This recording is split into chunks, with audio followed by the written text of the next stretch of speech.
Hey YouTube, a lot's happened since we've seen each other, and I wanted to let you guys know first what I just purchased. It's my way, it's now or never. I ain't gonna live forever. I just want to live while I'm alive. I just bought the cheapest GMC Yukon XL Denali on Craigslist. But before we get into this behemoth, story time. So since we last spoke, I've already sold the Volkswagen Cabrio. I'm sure you remember it. It looked just like this.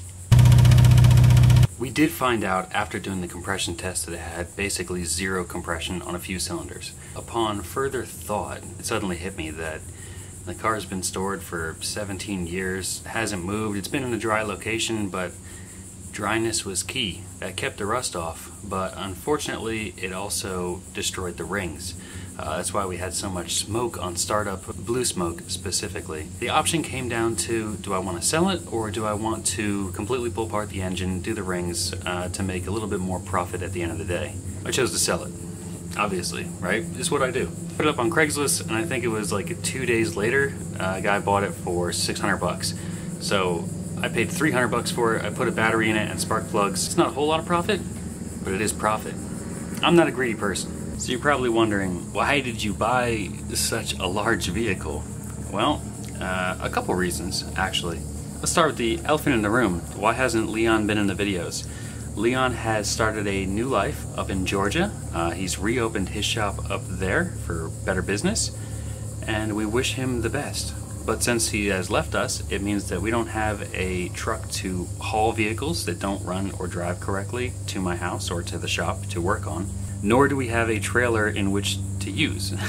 So it means if I did find a great non-running vehicle that was super cheap and was an easy fix, it wouldn't make a difference. There's no way I could go get it now. So that whole side of the market is gone, essentially. Another reason was because, well, let me show you. My wife drives this 2012 Kia Soul Red Rock Edition that we bought brand new back in 2012. It's been really good to us, but with 2 car seats in the back, there's not a whole lot of room for another person. Even though the trunk is a decent size, once you put in a month load of groceries in here, you're all out of room. In fact, you're moving some of the groceries up to the front of the car. And my daily driver, this 2004 Passat Wagon 1.8 Turbo 4Motion 5-speed, is in the same boat. Apart from one thing. Yes, I have a much bigger trunk, but my passenger seating is the same amount. So you're probably thinking, why is he focusing so much on the seating arrangement? Is he having another kid? No! It's for the simple fact that we have a lot of visitors that fly into the Orlando airport, and if we ever want to go pick them up, it means that one of us is staying behind, essentially. Especially if there's 2 or more people that are landing. So it's much easier to go pick up 2 more people with all of us, all 4 of us on, you know, my small family, than it is to, well, like, okay, I'll stay here while you take the kids out there and go pick up, you know, mother-in-law, sister-in-law, or, you know, I'll watch the kids while you go do that, but it's going to be a multi-hour process, like 5 hours to drive up and back. We're lucky that the airport is so close to us, but on the other hand, it's still a long drive every time you do it. It'd be much easier if we could say, all go up there, spend a day up at Disney Springs or something, pick up the people we need to, and then all drive back as a group, versus having them rent a car up there and drive all the way back to our house in the middle of the night or whatever it may be. I just wanted to have more seats. I also wanted the ability to tow, so that limited me to a few vehicles.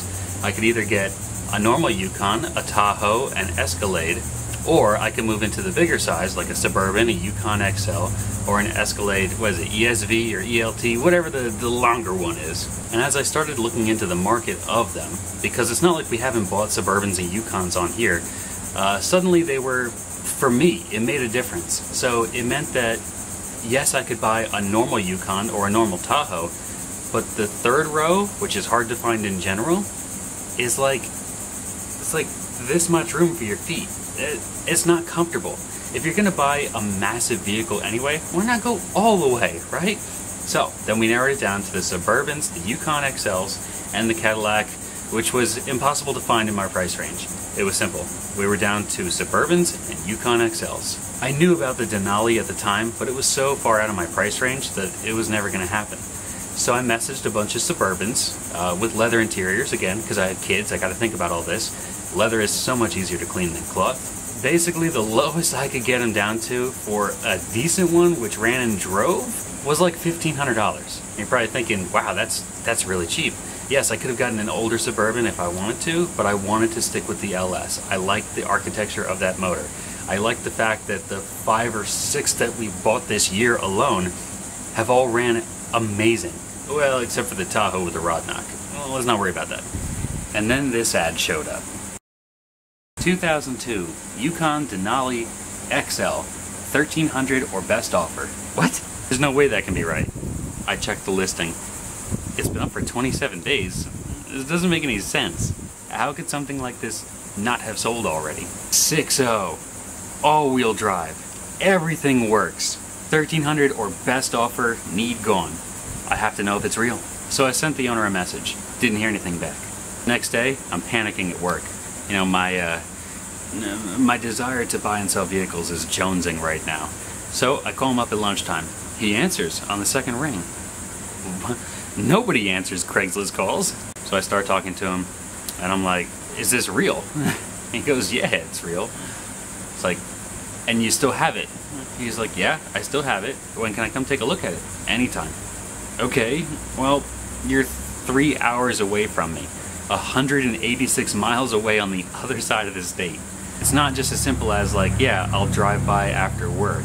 The other problem is, I don't have a truck and a trailer to tow it back, so I can't do it by myself.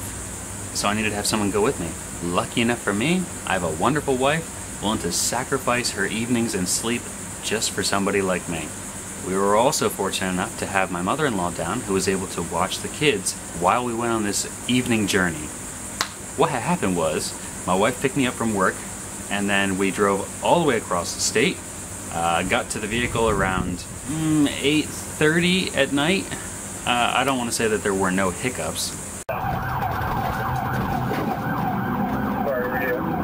I took a look at the vehicle. Of course it was dark then, and of course the vehicle is black with faded paint. So, you know, we used our best judgment. We wanted to make sure that the important things were working. The engine, transmission, shifting smoothly, things like that. So we took it for a test drive, made sure that everything functioned the way it was supposed to. And then came the negotiating. So he wanted $1,300. And my wife's like, offer him $700. I'm like, that's pretty low. He might get pissed off if I do that. Well, I got nothing to lose. So I offered him $700. And he goes, honestly, man, I'm going to be real straight with you. There is no way I'm selling this for $700. But I will sell it for $900. I was like, whoa, that's a big jump. He goes, yeah, I'm selling it for a friend. It's not mine. And it's been here for like a month. And I just want it out of my driveway. So in the end, I'm like, here's $900.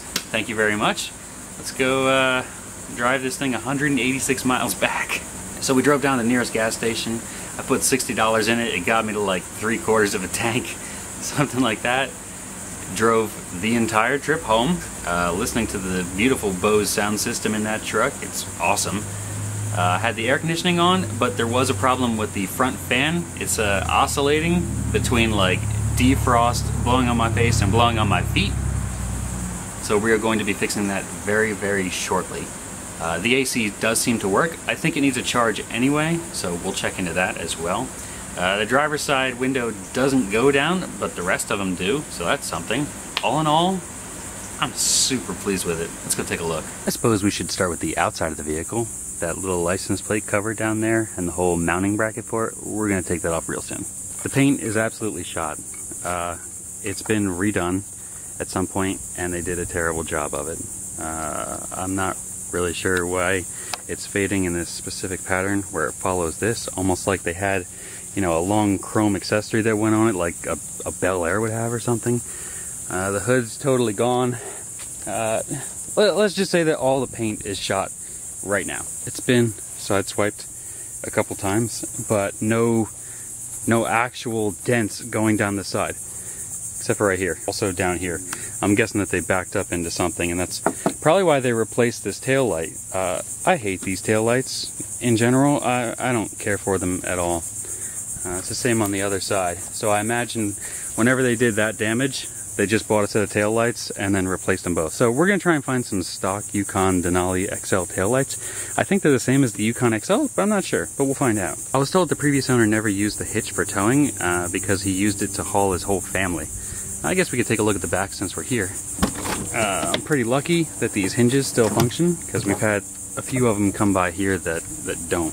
It kind of smells like old people house. I don't know if it's because of mothballs or something like that. This little plastic piece, we just gotta remount that right there. Third row seat, a must-have. When I found out that a Denali was in my possible price range, I started doing a ton of research. But something I found standard with all of them is that they had 2 captain's chairs in the front, 2 in the middle, and then a 3-row seat in the back, which is fine. It's a luxury vehicle. It's not supposed to be necessarily the family hauler. It's the family hauler in comfort. So it's much easier to get into the 3rd row. If you don't have a middle seat, you gotta, lift up and get out of your way. What sold me on this one? This one has a full bench seat for the middle seat, and a full bench seat in the back. What I learned was there was a dealer option where you could get 2 captain's chairs for an additional $490 or $500, and most dealers automatically installed them even before someone asked for it. That way they could just upsell the vehicle for an extra $500. This one is more of a base model, so like an introductory one that they may have carried on the lot. Or they're like, yeah, you can get a Denali for this lower price. And I'm like, all right, I'll just get that one. So it has the bench seat, which is great. It means that I can actually seat 8 people. 1, 2, 3, 4, 5, 6, 7, 8. I also like that it's got this little cubby. That's great. So, when we put the kids' seats in, one there, one over here, they'll be able to have their own drink holder each. That's pretty cool to me. As we move toward the front, oh, I hate these chrome handles, by the way. Yes, the traditional, absolutely destroyed seat and armrest and passenger seat. I think that you can buy just the covers for these. Obviously we'll need some foam rework as well, but I'm not sure if that comes with the new seat covers or not. But the goal for this thing is to make it pretty nice, because it's something I'm actually going to hold on to. We've got to fix this.